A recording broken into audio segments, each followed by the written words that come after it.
over half a century, Gordon B. Hinckley served as a general authority of the Church of Jesus Christ of Latter-day Saints. When he became the 15th president of the church in March 1995, he was uniquely prepared to lead a dynamic religious organization. Gordon B. Hinckley is perhaps the most widely spoken and published leader in the history of the church. From his days as a young missionary in England, through his decades as an apostle to the present, he has written hundreds of discourses, books, articles, tracts, and pamphlets. His portrait as a prophet, seer, and revelator is perhaps best framed in the written record prepared by his own hand and in his own words.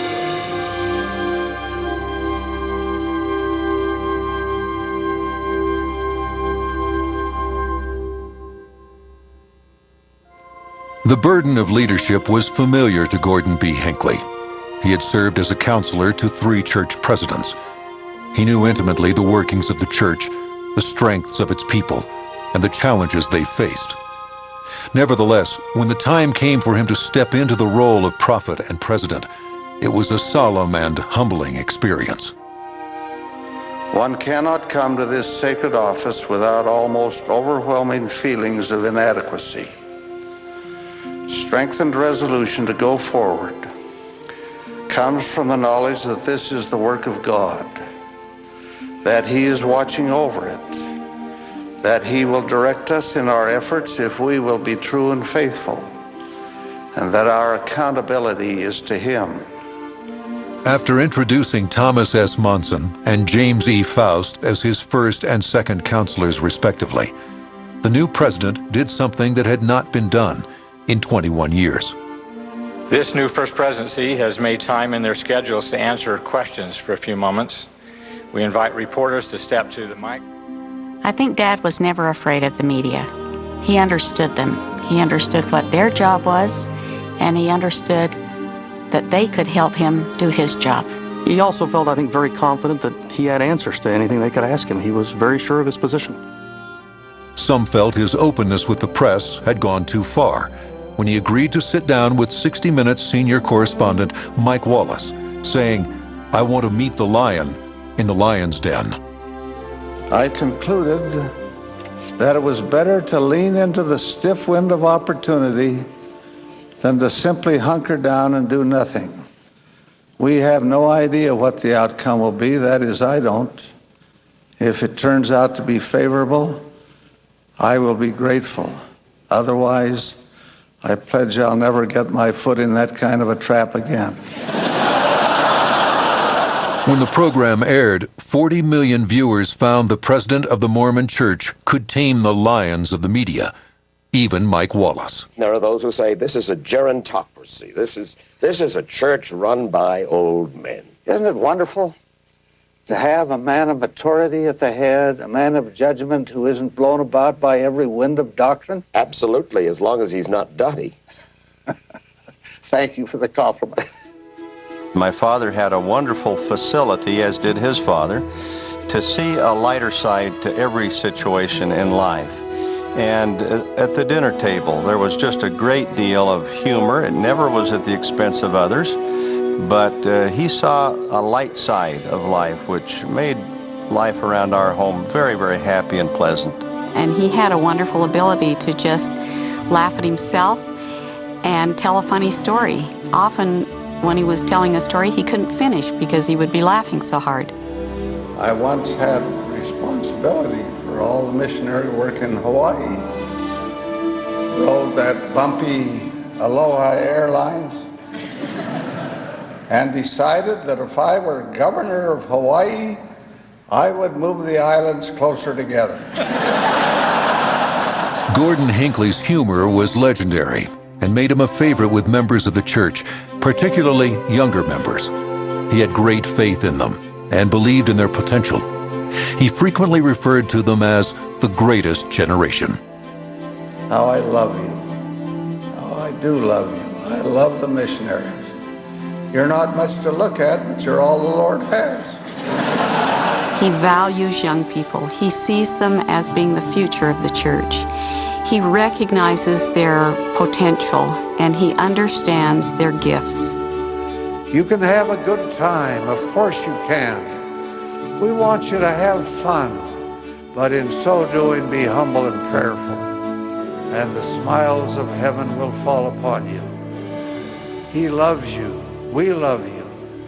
We want you to be happy and successful, to make significant contributions to the world in which you will live and to the unrolling of this great and majestic work of the Lord. Tonight, I'm going to let your teachers give you the A's that I hope you earn. I want to talk about some B's. 1, be grateful. 2, be smart. 3, be clean. 4, be true. 5, be humble. 6, be prayerful. The youth that Gordon Hinckley loved were contributing significantly to growth in the church. 53,000 young missionaries teaching around the world were having an impact. While he served as president, membership grew by 31% to over 13 million, with more members outside the United States than in. Nearly 1/3 of the current membership of the church became members during his presidency. This work is concerned with people, each a son or daughter of God. In describing its achievements, we speak in terms of numbers, but all of our efforts must be dedicated to the development of the individual. We are becoming a great global society, but our interest and concern must always be with the individual. There were numerous challenges that came with a global church. One was the growing number of missionaries from less prosperous parts of the world. For 2 years, they learned languages, leadership skills, and the ability to teach the gospel. Their missions opened the door to their possibilities, but upon returning home, many found it difficult to walk through that door. Many were trapped in the grasp of poverty. We need to make a little more effort to assist those who are down at the bottom of the ladder. We need to give encouragement and a lifting hand to men and women of faith and integrity and ability who can climb that ladder with a little help. President Hinckley's plan was straightforward in its simplicity. A fund would be established to provide loans to young returning missionaries, whereby they could obtain technical and vocational training. Still in its infancy, the Perpetual Education Fund has had a remarkable impact on thousands of young lives. Under President Hinckley's leadership, reaching out to help others has not been limited to church members. In the past decade, neighborly assistance has grown to global proportions. Let us open our hearts. Let us reach down and lift up. Let us open our purses. Let us show a greater love for our fellow men. The Lord has blessed us so abundantly, and the needs are so great.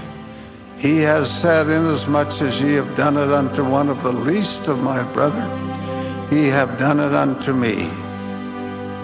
He has a very tender heart, and he is always moved when he sees people in very needful circumstances. I remember as a child stopping on the side of the road to help a mother and her children with a car that had broken down. And after he fixed the car, he took the lunch basket out of the trunk of the car and handed it to them. And I will never forget seeing that lunch basket go from our car to theirs and thinking, now what? During President Hinckley's administration, over $600 million in humanitarian aid has been given throughout the world, without consideration to religion or nationality of recipients. From hurricanes in the United States to earthquakes in Afghanistan or tsunamis in Asia, the church has been quick to respond.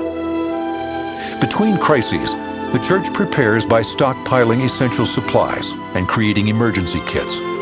The process has become so efficient that people of other faiths have chosen to donate to LDS humanitarian services, primarily because every dollar is applied directly to relief items. Overhead, such as administration and delivery costs, are borne by the church. In addition to Christian charity, another core teaching of the church is that strong families are the foundation of a strong and healthy society. Wherever he traveled, Gordon Hinckley spoke out about the importance of the family and gave encouragement to husbands and wives, fathers and mothers. You husbands, 남편 여러분, treat your wives with love and kindness. You wives, support and help your husbands. You parents, 부모 여러분, treat your children with kindness and love. They are sons and daughters of God, and you will be held accountable for them. When new definitions of marriage and family were being advanced, President Hinckley took a public stand. With so much of sophistry that is passed off as truth, with so much of deception concerning standards and values, with so much of allurement and enticement to take on the slow stain of the world, we have felt to warn and forewarn. We, the First Presidency and the Council of the 12 Apostles of the Church of Jesus Christ of Latter-day Saints, solemnly proclaim that marriage between a man and a woman is ordained of God, and that the family is central to the Creator's plan for the eternal destiny of his children. All human beings, male and female, are created in the image of God. Each is a beloved spirit son or daughter of heavenly parents, and as such, each has a divine nature and destiny. Gender is an essential characteristic of individual premortal, mortal, and eternal identity and purpose. Closely tied to families is the Latter-day Saint practice of temple building. Different from chapels, temples are the most sacred places on earth to Latter-day Saints. It is here that members are married for eternity and perform sacred ordinances that bind their families together for this life and the next. No one has been more deeply involved in the planning, construction, and use of temples worldwide than Gordon B. Hinckley. These unique and wonderful buildings and the ordinances administered therein represent the ultimate in our worship. These ordinances become the most profound expressions of our theology. There is need for constant improvement in all of our lives. There is need occasionally to leave the noise and the tumult of the world and step within the walls of a sacred house of God, there to feel His Spirit in an environment of holiness and peace. As President Hinckley surveyed the worldwide church, he saw that temple construction was not keeping pace with the growing membership. In many parts of the world, the nearest temple was hours away by air, and the cost of travel was out of reach for many. Gordon Hinckley's solution was to build more temples. A new approach was instituted, allowing for smaller but no less beautiful buildings that could be constructed in greater quantities and more quickly. The results were astounding. In March of 1995, there were 47 temples in operation throughout the world. Under President Hinckley's leadership, the number grew to over 135, in operation, under construction, or announced. This building of so many temples has been and is a tremendous undertaking. Every one of these buildings, large or small, is constructed in the best manner of which we know, using the very best of materials,